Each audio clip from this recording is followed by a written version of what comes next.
Lomé Actu. Le procès sur l'assassinat du colonel Madjoulba s'est poursuivi le 2 novembre 2023 avec l'audition des témoins.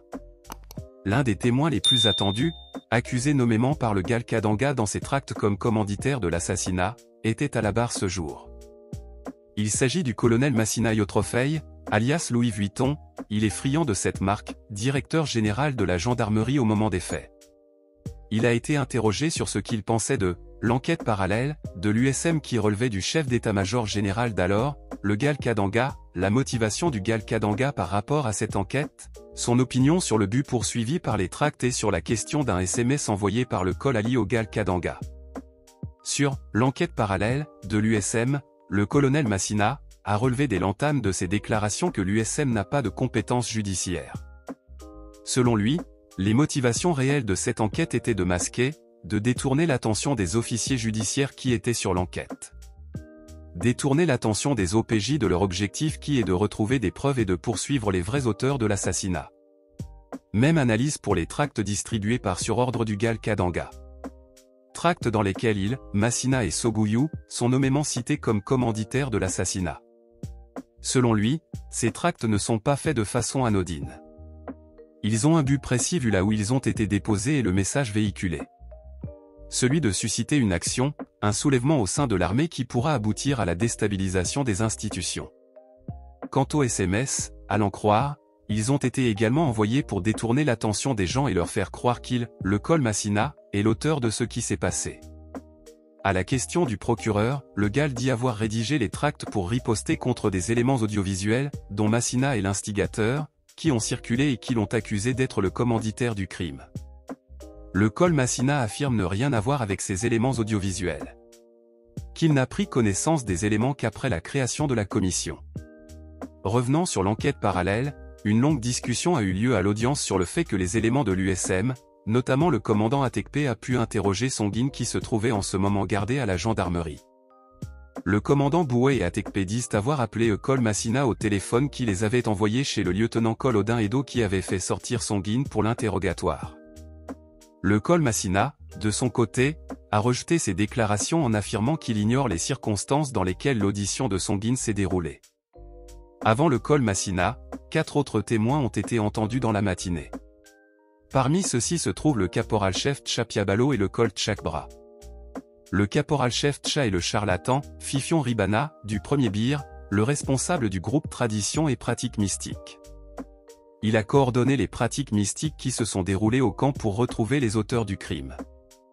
Il a déclaré que c'est le colonel Agbonkou qui leur avait donné l'autorisation pour les pratiques mystiques. Ce dernier avait, lui aussi, reçu le hoquet du GAL Kadanga. Dans sa déposition devant les juges d'instruction, selon les résultats de la consultation, les esprits avaient dit que le général Kadanga et le colonel Ali sont les commanditaires de l'assassinat et les auteurs, le chauffeur, la secrétaire et le chef alliant, qui s'est suicidé. Selon ces déclarations, ils avaient reçu du GAL Kadanga par le biais du col Ali au total 220 000 francs CFA pour l'opération. Quant au col Tchakbra, il est revenu sur l'heure, lui et le col Baoula, rencontre avec le col Madjoulba chez lui au foyer le soir de son assassinat.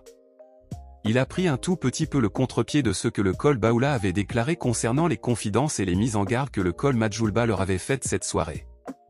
Fait extrêmement attention et ne fait confiance à personne y compris le général, avait déclaré le col Baoula comme mise en garde, à lui, faite par le col Madjoulba. Selon le col Tchakbra, le col Madjoulba, lors de leur rencontre, avait dit « ne fait confiance à personne ». Sans, y compris le GAL. L'audition des témoins s'est poursuivie l'après-midi avec le col Sogouyou, qui était chef d'état-major de l'armée de terre à l'époque des faits. Il était également l'un des mis en cause dans les tracts distribués, dont le GAL Kadanga avait reconnu la paternité.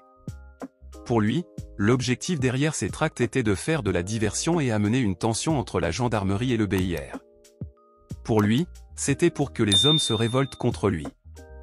Il a assuré que les éléments du BIR allaient finir avec lui. Pour lui, c'était pour créer un chaos au sein de l'armée. Quant au SMS du 4 mai 2020 qui stipulait qu'il avait des tueurs partout et même au Mali, et qu'une autre personne allait mourir dans les mêmes conditions, il a dit ne pas avoir accordé plus d'importance à cela et même au tract.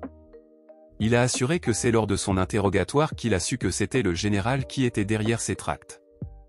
Quant à ses relations avec Majjoulba, il a assuré qu'il n'y avait pas grand-chose, mais il a reconnu l'avoir puni une fois pour défaut de compte rendu. Concernant ses relations avec le général, il a dit qu'il n'y a pas d'inimitié entre eux. Seulement, lui ne comprenait pas parfois la manière dont il lui parlait avec dédain en public. Il a révélé que le général avait également, à sa nomination comme CMAT, envoyé 2 officiers chez lui à la maison pour lui dire de ne pas s'approcher de Massina, alors que 4 mois auparavant, c'était le même Gall qui lui avait montré certains officiers dont Massina, comme quoi, c'est avec eux il travaille. Cela lui avait paru bizarre. Il y avait aussi le commandant Kalao qui aussi était passé à la barre. Il était en poste à l'USM à l'époque des faits. Il a assuré que tous les actes qui ont été posés pour le compte ont été effectués sur ordre de leurs supérieurs, notamment Kapoe. Il a avoué ne pas comprendre pourquoi ses patrons de l'époque, notamment le commandant Atekpe, se retrouvent aujourd'hui dans le box des accusés.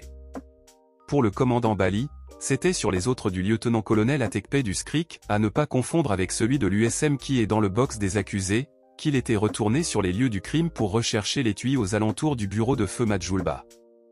Il a confirmé que c'est le commandant Combaté qui a fini par retrouver l'étui. Le soldat de première classe Alexandre aussi a déposé en tant que témoin.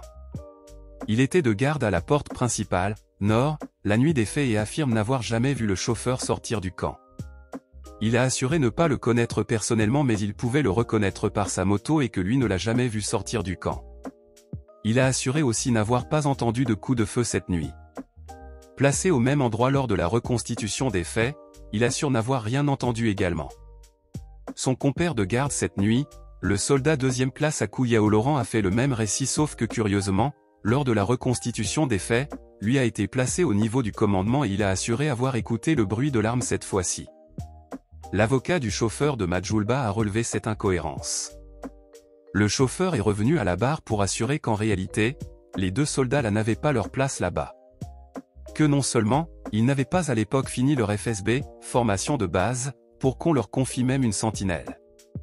Il a ajouté qu'il n'a jamais été confronté à ces 2 éléments lors de sa détention et que c'était seulement une soldate qu'on lui avait présentée comme étant à la garde à l'entrée cette nuit. Le sergent Batana, qui était sous la paillote cette nuit avec un autre en train de regarder un film, pour adultes, assurait quant à lui avoir vu le chauffeur cette nuit faire une manœuvre avec sa moto pour sortir du camp. Seulement, il est incapable de situer l'heure de la sortie du chauffeur et l'heure du tir. Pour ce qui est d'un bruit similaire à la tombée d'une mangue, il a dit ne pas trop avoir accordé d'importance à cela. Pour le dernier témoin, le lieutenant-colonel Atekpe, qui était au SCRIC au moment des faits, il a révélé que c'était son frère, l'autre Atekpe qui l'avait informé du drame, lui aussi avait immédiatement appelé son patron Massina qui lui a dit qu'il était déjà au courant. Ayant une affinité avec le défunt, il a assuré avoir fait de son mieux aussi et a confirmé avoir donné l'ordre pour qu'on fouille derrière le bureau du colonel Majjoulba puisque l'hypothèse d'un tir à partir de la fenêtre était évoquée. Il a souligné n'avoir eu le général que le soir du 4 mai. Il a conclu en disant que le Gall Kadanga est son papa et il en est honoré. Après un retrait momentané du tribunal, l'audience a été suspendue pour demain avec la parole qui sera donnée aux parties civiles puis éventuellement les plaidoiries. Lomé Actu.